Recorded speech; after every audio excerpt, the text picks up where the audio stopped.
You're listening to Soundside. I'm Libby Dankman. A new cookbook from a Seattle author takes readers into the food and history of the Cham people. This one is dedicated to my deep tribe that extends beyond this world as breathing proof of ancestral fruit and shared crops made up of my elders. The book is called My Cham Tongue, and it promises readers a taste of an ancient kingdom through family recipes. Nurhaliza Mohamath is a writer, storyteller, culture worker, and the author of My Cham Tongue. Nurhaliza, thank you so much for being here and coming in studio. Salams, and thank you so much for having me. I'm so grateful to be here. Yeah, salam. We're very happy to have you. So we're going to get to recipes in a moment. But a big part of this book is also history and histories of Cham people. For folks who don't know, they are an ethnic group in Vietnam and Cambodia. Many fled Southeast Asia because of the Khmer Rouge genocide in the 70s. And according to the South Seattle Emerald, the first Cham family arrived in Seattle in 1977. So, Nurhaliza, can you tell us more about why was Cham history important for you to include in your book? Yeah, Cham history kind of is the main story of the book. I wouldn't even consider My Cham Tongue a cookbook necessarily. I call it a food storybook.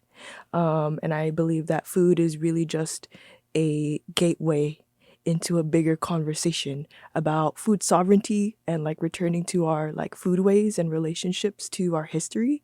And so, yeah, that's the whole premise of the book is it starts with the history in the first half, but then it gets into the second half, which are 10 recipes from my family. But it's kind of that mix between like, yeah, you can't separate food from its history.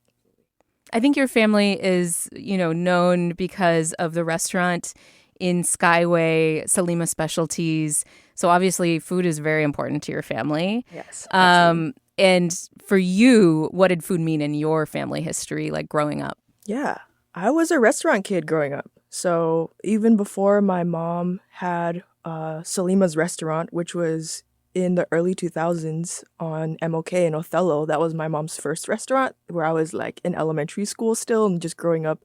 That was really beautiful and like such a blessing. I think so much of the wealth of my people and my culture and community was passed on to me through my mom and through the restaurant. I remember my dad would like hand deliver like hot pho for me, like for lunch at public school. And like all the other kids were eating pizza. And I was like, dude, like this is, so I think that was such a beautiful Did you part of my love upbringing. that or did it make you feel self-conscious? It was a little bit self-conscious at first, but I think I'm someone that has always loved my food. Like I never really had a lot of shame when it came to my heritage, specifically around food. I know that same can't be said for a lot of other like Asian youth that grow up in America, you know what I mean? Kind of feel like a little bit more self-conscious about it. But I was like, no, bring me the fried chicken, bring me the fish sauce, bring me the pho. Like I was like such a like my taste was so present ever since I was a kid. And you were confident in it, like you knew I it knew was my great. food was my mom's cooking is the best cooking that there is. Eventually they'd be like, the kids would be like, what are you eating? And having all these questions. But over time they'd be like, can I have some? And then it eventually became like my mom would pack me like multiple meals because she knew that I would be sharing with like the friends and the people like in my grade. So. She wanted to make sure you would actually eat, that you were just giving it away. Yeah.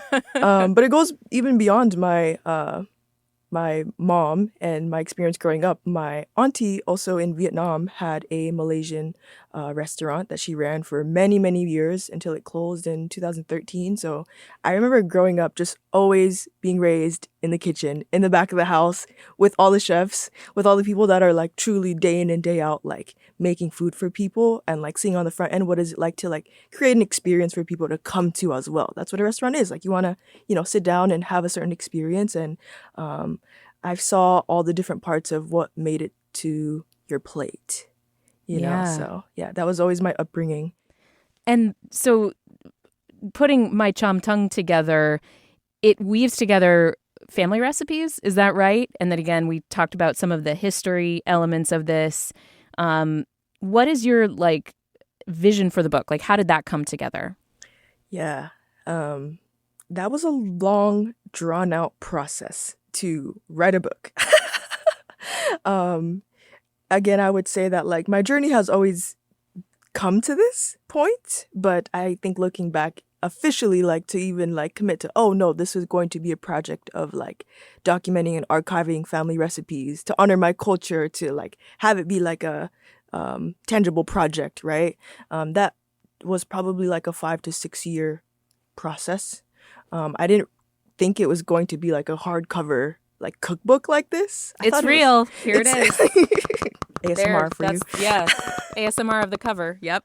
It's got a beautiful illustration on the cover. Yeah, it's real. You made it happen. It's real. Was there a moment where you're like, this is what I am going to do? Like, I'm going to write this book, and why? Like, what really like propelled you? It was, looking back, probably the whole intentions around like my food page. So if you go on my Instagram now, if you like scroll down all the way down to the beginning, it's all just food. So originally, like, that has always been my passion, and like sharing and talking about food. I was originally Cuisine with Liz on Instagram, if folks know, not that you know. It's just Nurhaliza Mohamath now. But that was always my way to express and navigate the world, is through food. It wasn't until maybe I was doing this like virtual takeover with Doof magazine on Instagram, where I like followed my grandma around for like a day, and she taught me how to make the last recipe of the book, which is it's a Cham sweet pickle. It has like cucumbers, carrots, and it's very popular and easy to make. But I think that was really one of the like active moments where I was like, oh no, like I need to keep doing this. Whatever kind of, I didn't really have a like vision of how it was going to turn out, but I knew this like motion of like asking my grandma, like, what is this? Like, can you show me? Can I document? And seeing her so happy and like knowing this was a way I could spend time with them was, I think, one of those moments where I was like, I'm gonna keep doing this. Whatever this looks like, just documenting recipes. It became necessary in that moment, sharing with Doof magazine. So yeah. It's like the most Gen Z way for a book to come together. I feel like you're like, well, I had it on my Instagram account, and then I was doing a collaboration with Doof magazine. And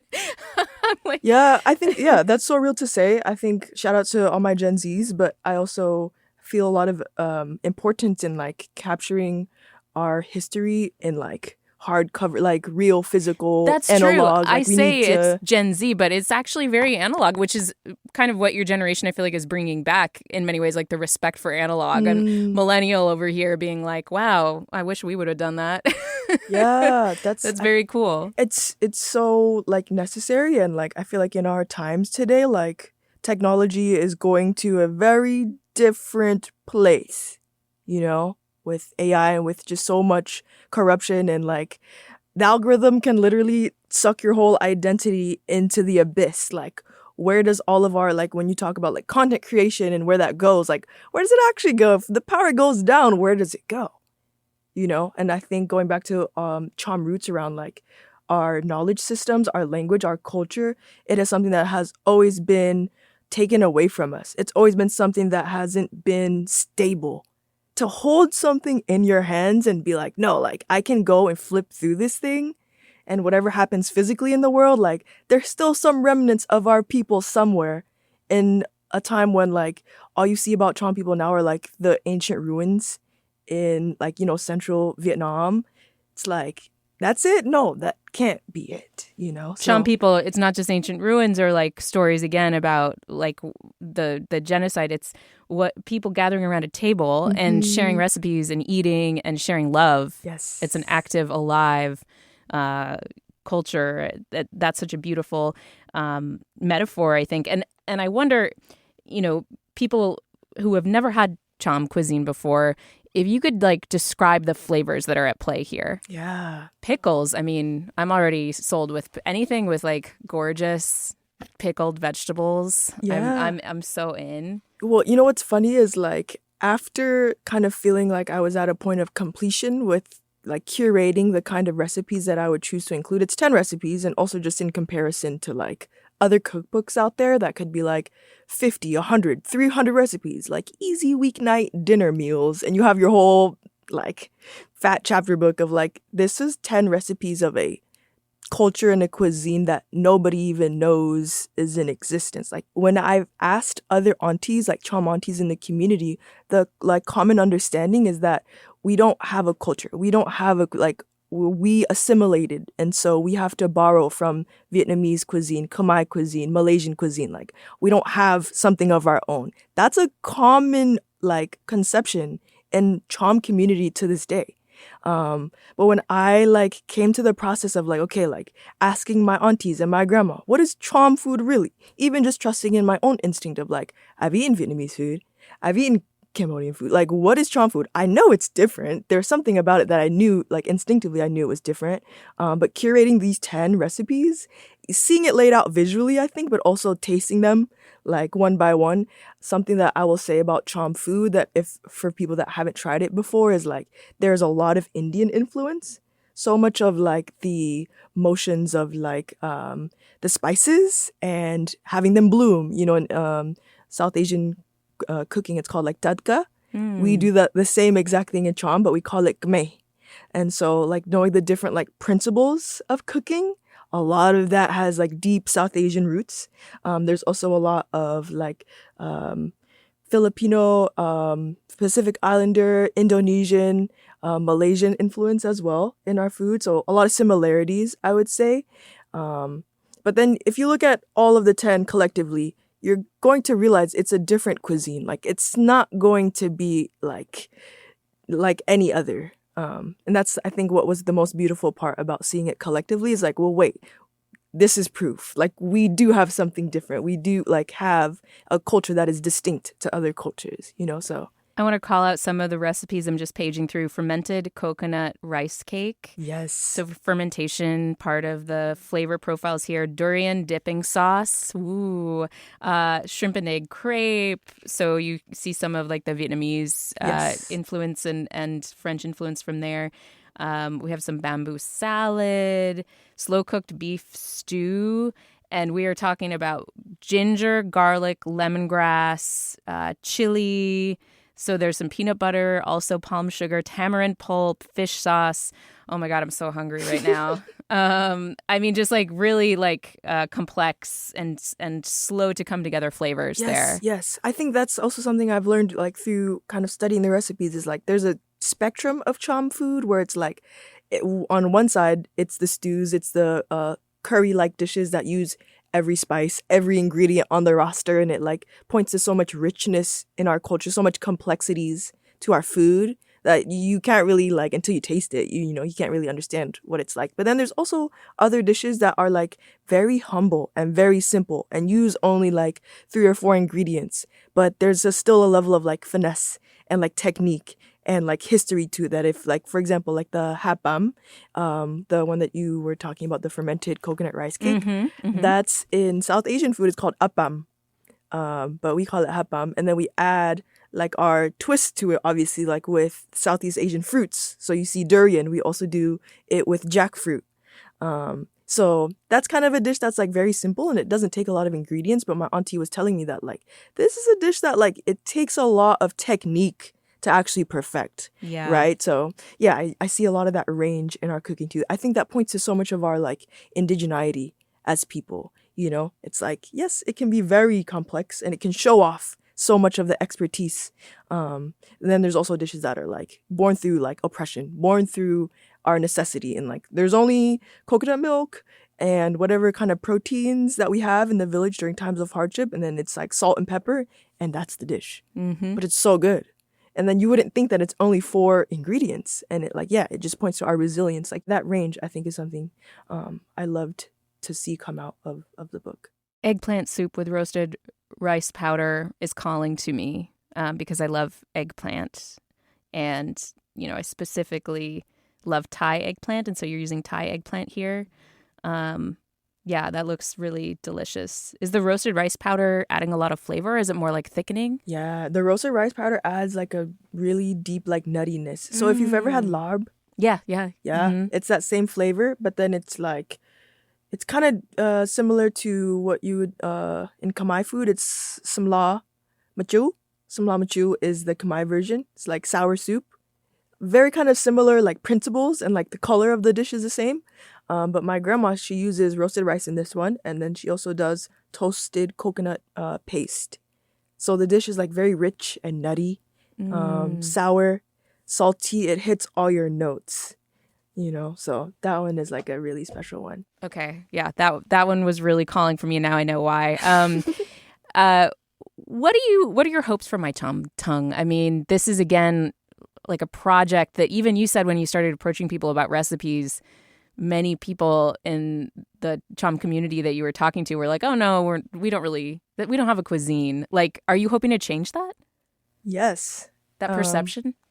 I think that was something that I've been grappling with up until the point of publishing the book, is like knowing that the weight of releasing this is to kind of stand in a new truth for our people, that we do have a culture and a cuisine and like something worth pushing forward and celebrating.